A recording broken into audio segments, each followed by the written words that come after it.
Balancing work and family is one of the most important of all considerations in the way you organize your time and your life. And we start off with this critical principle. Number one is that your happiness should be your chief aim in life. Not somebody else's happiness, but your happiness. Your happiness shouldn't be second, it should be first. Because here's the rule. If ever you make somebody else's happiness or something else more important than your happiness, you may get that, but you won't ever be happy. Abraham Lincoln once said, the very best way to help the poor is not to become one of them.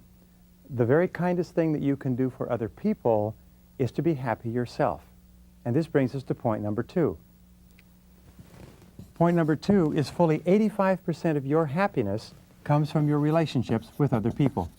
Fully 85% of your happiness comes from your relationships. Now what this also means is that fully 85% of all your problems also come from your relationships with other people. And one of the primary reasons why we have problems in our relationships, especially the most important ones, is because we don't spend enough time and we don't spend the right quality and quantity of time with them, which we'll deal with in this session. So here's the starting point. Here's a good question. It's, how would you spend your time if you learned today that you only had 6 months to live? How would you spend your time if you learned today that you only had 6 months to live? We asked this question earlier in this course, but the second part of this is, with whom? Who would you spend the time with predominantly?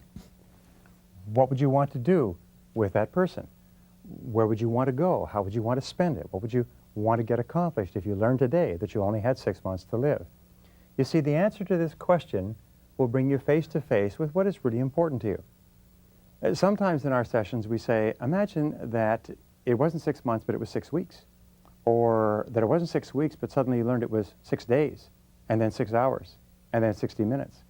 If you learned this very moment that you only had 60 minutes left in life, what would you do and how would you spend your time? Who would you want to talk to? Who did you think about when you thought about that question? Because that tells you a lot about what's really important to you. And this brings us to number 4, which is one of two of the most famous of Greek sayings. The first one is moderation in all things. Moderation in all things is what the ancient Greeks said, and as a wise old man said, yes, but except for a few glorious exceptions. Moderation in all things means that you need balance between your work and your family life in order to be happy and in order to be successful. How can you tell when you're out of balance?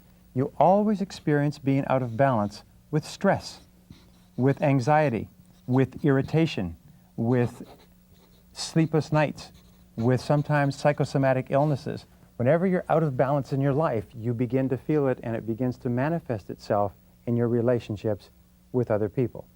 So the starting point of getting your life into balance, number 5, is to begin with your values. We talked about this before, but ask again. What are your values and what is really important to you? What's really important to you? What do you really care about? Because it's only when you absolutely know what's most important to you that you start to feel happy. And here's the rule. Either you run your life by determining what's important to you, organizing the sequence of events, or your life runs you. And many people today are frantic and they're unhappy, and they're anxious and they're tense for a very specific reason. And it's because their life is running them because they have not put their hands onto the steering wheel of their own life and they're not steering it. An important part of balance is for you to describe what is called the ideal end result, your ideal vision, or what we say your ideal lifestyle. What is your ideal lifestyle? If you could live any kind of life that you wanted, what would it be? What would it include? What ingredients would make you the most happy? What ingredients would make you the most happy? Answering this question enables you to do what we call gap analysis. Gap analysis is where you look at your life today and you look at your life as it would be if it were perfect. And you look at the differences between where you are and where you want to be, and you ask yourself, what changes would you have to make to begin to create your ideal life, especially with regard to the most important people in your life? It's astonishing, but most people spend 50% of their time, according to the statistics, time and motion, videotape of workplaces.